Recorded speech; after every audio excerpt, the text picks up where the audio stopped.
ఎందుకంటే కమిషన్ ఇస్తే మన కాకకో మామకో తమ్మునికో చెల్లెకో చెప్తాం, తెల్లారే కల్లా కేసీఆర్ బతుకంతా బజార్లో పడుతుంది.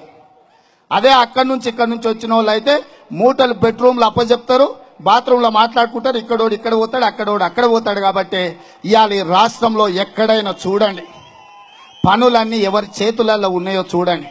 మేము వాళ్ళని వ్యతిరేకిస్తలేము, మేము వాళ్ళకి వ్యతిరేకం కాదు. కానీ 14 సంవత్సరాలు వాళ్ళను రెచ్చగొట్టి, వాళ్ళని తిట్టి, అవమానపరిచి, వాళ్ళను రోడ్ల మీద నిలదీసి, వాళ్ళని దోపిడీదారులుగా చిత్రీకరించిందే నువ్వు కదా కేసీఆర్. ఇవాళ వాళ్ళ కడుపులో తలకాయ పెట్టి కాళ్ళు పట్టుకుంటున్నావు కదా. నీది నీతా జాతా? అసలు నీది నాలికనా తాటి మట్టనా అని నేను కేసీఆర్ని అడుగుతున్నా. నీకు అక్కరుంటే అట్లా మాట్లాడతావు, ఇవాళ కమిషన్లు అవసరమైతే ఇట్లా మాట్లాడతావు. అంటే కేసీఆర్ ఏది కూడా దీన్ని బట్టి నిజం చెప్పడనే విషయాన్ని మనం అర్థం చేసుకోవాల్సిన అవసరం ఉన్నది. వాళ్ళనే కాదు, నక్సలైట్లను కూడా మోసం చేసిండు. 14 సంవత్సరాల తెలంగాణ ఉద్యమంలో ప్రభుత్వం వచ్చిన తర్వాత నక్సలైట్ల ఎజెండానే మా ఎజెండా, నక్సలైట్లు ఏం కోరుకుంటున్నారో టీఆర్ఎస్ పార్టీ అదే అమలు చేస్తుందని పదే పదే చెప్పిన చంద్రశేఖరరావు గారిని నేను అడుగుతున్నా. ఏ నక్సలైట్ల ఎజెండాలో కేసీఆర్ ముఖ్యమంత్రి కావాలి, కేటీఆర్ మంత్రి కావాలి, అల్లుడు హరీష్ రావు మంత్రి కావాలి, బిడ్డ కవిత ఎంపీ కావాలి, సడ్డకుని కొడుకు సంతోష్ కుమార్ రాజ్యసభ కావాలి, ఆయన సుట్టం జూపల్లి కృష్ణారావు మంత్రి కావాలి, కుక్కట్పల్లి కృష్ణారావు ఎమ్మెల్యే కావాలి, దివాకర్ రావు ఎమ్మెల్యే కావాలి, మైనంపల్లి హనుమంతరావు ఎమ్మెల్సీ కావాలి, ఇలా చెప్పుకుంటూ పోతే చాంతాడంత ఉంది. ఎర్రబల్లి దయాకర్ రావు అనే ఊసరి వెళ్ళి ఇవాళ నీ పార్టీలో నీకు బ్రోకర్గా మారే. ఇంతమందిని నక్సలైట్ల ఎజెండాలో నీ పార్టీలో చేర్చుకోమని పదవులు ఇవ్వమని ఉందా? ఎక్కడుందో చూపించాల్సిందిగా ఈ రాష్ట్ర ముఖ్యమంత్రిని అడుగుతున్నా. అదే కాదు, ఈ రాష్ట్ర ముఖ్యమంత్రిని సూటిగా అడుగుతున్నా.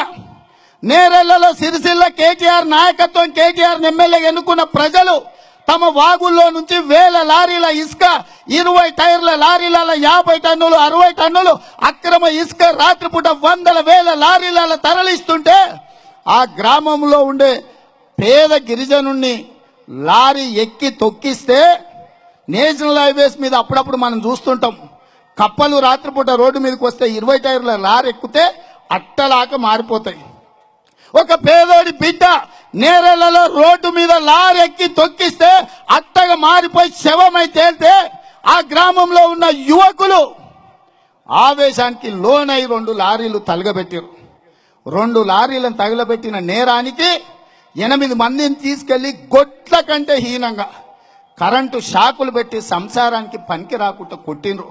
నేను అడుగుతున్నా ఈ రాష్ట్ర ముఖ్యమంత్రిని, ప్రాణం లేని లారీని తగిలబెడితేనే నువ్వు ఆ విధంగా దళితులను చితగా బాధించి సంసారానికి పనికి రాకుండా చేసినావు కదా, మరి ప్రాణం పోయిన పేదోడిని నీ అవినీతికి, నీ ఇసుకకు, నీ సడ్డకుని కొడుకు దోపిడీకి బట్టలు పదించి చౌరస్తాలో సిగ్నల్ లైట్ కట్టేసి రాళ్లతో కొట్టి సంపాల్సిన అవసరం ఉందా లేదా?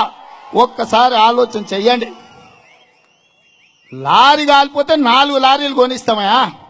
పేదోడి ప్రాణం తెచ్చిస్తావా నువ్వు? మేమందరం రూపాయి జమేసుకొని ఈ రాష్ట్రంలో ఉండే కాంగ్రెస్ పార్టీ కార్యకర్తలు అందరూ కూడా రూపాయి జమేసుకొని 2-3 కోట్లైనా సరే నీ కాలిపోయిన లారీలు తెచ్చిస్తాం. ఇవాళ నేరెళ్లలో చచ్చిపోయిన పేద బిడ్డను ప్రాణాలతో బతికిస్తావా నువ్వు అని నేను అడుగుతున్నా. అది కాదు, మా సీతక్క నాయకత్వంలో తాడువాయిలో జరిగిన జలగలంటలో గొత్తి కోయల్ని ఫారెస్ట్ అధికారులు పోడు వ్యవసాయం చేసుకుంటే తెల్లవారుజామున 100 మంది పోలీసులు వచ్చి చెట్ల గట్టేసి ట్రాక్టర్లు జేసీబీలు పెట్టి మొత్తం దున్నేసి గుడిసెలు కూల్చేసి బోరు ఆనాడు ఏపిస్తే బోర్లో రాళ్ళేసి రాక్షస ఆనందం పొందడమే కాకుండా తాళ్లతో చెట్ల కట్టేసి ఆడబిడ్డల చీరలు ఇప్పించిండ్రు. మనం ఏ సమాజంలో ఉన్నామని నేను అడుగుతున్నా. సినిమాలలో చూసినాం, శ్రీకాకుళం అడవుల్లో తెల్లదొరలు ఇట్లా వేస్తే అల్లూరు సీతారామరాజు బాణాలతో కొట్టి చంపి కాపాడిండని. తెలంగాణ ఆదిలాబాద్ అడవి బిడ్డలు జల్ జమీన్ జంగల్ కోసం కొమరం భీం, రామ్జీ గోండు ఈ పాలకుల మీద, నిజాముల మీద, రజాకర్ల మీద, భూస్వాముల మీద వాళ్ళకు వ్యతిరేకంగా ఆనాడు గిరిజనుల యొక్క హక్కుల కోసం, ఆదివాసీల హక్కుల కోసం విల్లంబులు ధరించి ఈ పాలకులకు వ్యతిరేకంగా ప్రాణాలు అర్పించి వీరమరణం పొందిన గడ్డ మీద ఉన్న మనం పట్ట పగలు ఆడబిడ్డల చీరలు ఇప్పిస్తే ఒక్కరి మీదైనా ఈ రాష్ట్ర ప్రభుత్వం చర్యలు తీసుకున్నదని మేము అడుగుతున్నాం. ఇవాళ ఇదే కాదు, ఖమ్మం జిల్లాలో 1 కోటి ఎకరాలకు నీళ్లు ఇస్తా అని చెప్తుండే కేసీఆర్. ఓ సన్నాసి 2.5 లక్షల ఎకరాలలో మిర్చి పండిస్తే గిట్టుబాటు ధర ఇవ్వలేని తాగుబోతూ 1 కోటి ఎకరాలలో పంట పండిస్తే నీ అబ్బాయి కొంటాడా, నీ తాత కొంటాడా? గిరిజన బిడ్డలు గిట్టుబాటు ధర అడిగితే రాజద్రోహం కేసు పెట్టి బేడీ లేసి నడి బజార్లను నడిపిస్తావా? అంతెందుకు, మీ ప్రాంతంలో గిరిజన బిడ్డలు కానిస్టేబుల్ ట్రైనింగ్ కోసం ఈటెల రాజేందర్ కాన్స్టిట్యున్సీకి పోతే ఆ ప్రాంతంలో రేప్ చేసి చంపేస్తే కనీసం పలకరించడానికి నీ ప్రభుత్వం మనసు రాలేదంటే దళితుల పట్ల, గిరిజనుల పట్ల, ఆదివాసుల పట్ల, గోండుల పట్ల, కోయల పట్ల, పేదోళ్ల పట్ల, తెలంగాణ ఉద్యమకారుల పట్ల ఈ ప్రభుత్వానికి ఉన్న విధానమేందో పాత్రికేయ మిత్రులు అర్థం చేసుకోవాల్సిందిగా నేను ఈ సందర్భంగా తెలియజేస్తున్నా.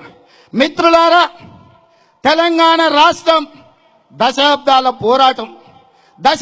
పోరాటాన్ని, 100 మంది బిడ్డల ఆత్మ బలిదానాన్ని అర్థం చేసుకున్న శ్రీమతి సోనియా గాంధీ గారు రాజకీయ ప్రయోజనాలకు అతీతంగా ఆంధ్రప్రదేశ్. వీడియో నచ్చిందా? అయితే ఓ లైక్ వేసుకోండి, లేదంటే ఓ కామెంట్ చేయండి. ఎప్పటికప్పుడు మా వీడియోస్ చూడాలంటే సబ్స్క్రైబ్ చేసుకోండి.